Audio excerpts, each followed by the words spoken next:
This is what was left of our cabbage bed in July. The centers of some heads were eaten straight through. We tried 6 different things on this whitefly. 2 of them are recommended everywhere online, and both did absolutely nothing. Here's what actually worked in the order we tried it. Before the methods, though, something most videos won't tell you. Whitefly rarely starts in your own garden. Ours came off the fields right next to us. Once the population builds out there, your beds are simply the next stop. And no amount of spraying on your side changes what's happening on theirs. That matters because it changes the goal. You're not going to eliminate whitefly. You're keeping your plants alive through the wave. So, Method 1. Ammonia and soap. This is the home remedy you'll find on every gardening forum. Soap to break down the waxy coating, ammonia to repel them. We sprayed it. Nothing changed. Not fewer insects, not less damage. The population kept climbing. Here's why it fails on a heavy infestation. It only kills the adults it directly touches. And adults are maybe 1/10 of what's on that plant. The eggs and the larvae sitting on the undersides of the leaves are completely untouched, and they hatch 2 days later. On 5 whitefly, a soap spray works fine.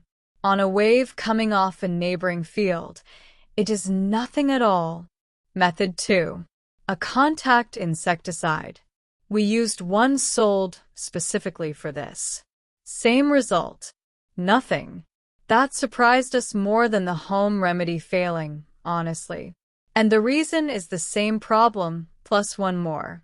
Whiteflies sit underneath the leaf. When you spray downward onto cabbage, you're treating the wax on top, and almost nothing else. 2 weeks gone, and the bed was worse than when we started. Do you hear that? My sanity about to break while everyone I know's out.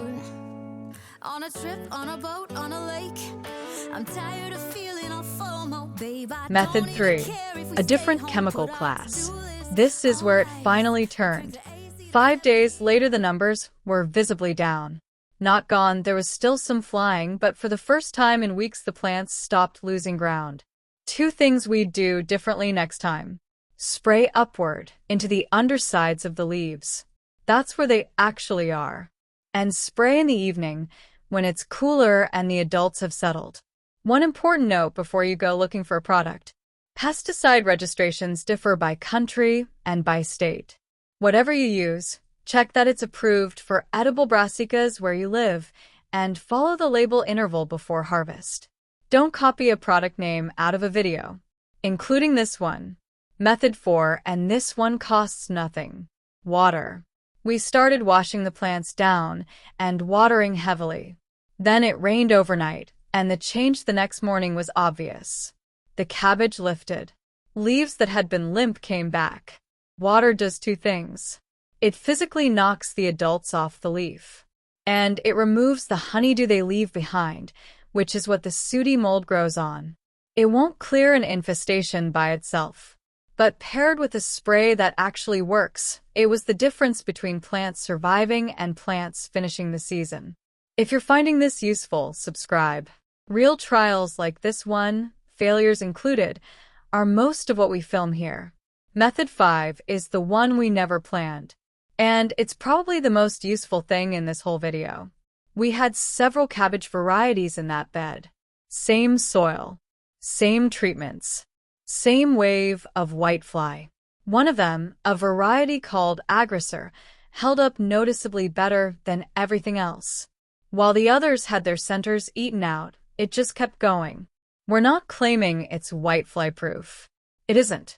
But under identical pressure, it took less damage. And that is the cheapest protection there is. You choose it once at seed buying time, and it costs you nothing extra. Do you hear that? My sanity about to break while everyone I know's out. On a trip, on a boat, on a lake. I'm tired of feeling all FOMO. There's a sixth method we didn't try that season. It came from a viewer. Instead of spraying the leaves at all, she drenched the soil. A systemic product, diluted, poured around the base of each plant onto ground that was already well watered. The plant takes it up through the roots, so it ends up in the sap that the whitefly is feeding on. And that solves the exact problem that killed our first 2 attempts. You're not trying to hit an insect hiding under a leaf. You're treating the plant it's eating. She reported no whitefly at all the following season. Same warning as before. Check what's registered for edible crops where you live and mind the pre-harvest interval. Systemic products stay inside the plant. So here's where our bed actually ended up. The cabbage recovered. Not every head, some were too far gone by the time anything worked, but most of them pushed new leaves and came back.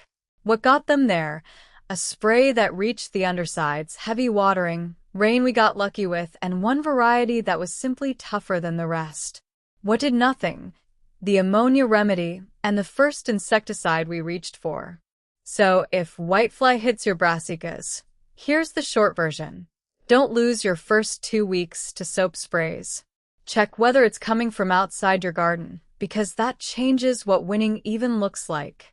Spray upward and spray in the evening. Wash the plants down with water regularly. And next season, put a tougher variety in that bed.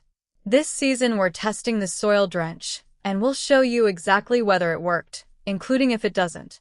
Subscribe so you don't miss it.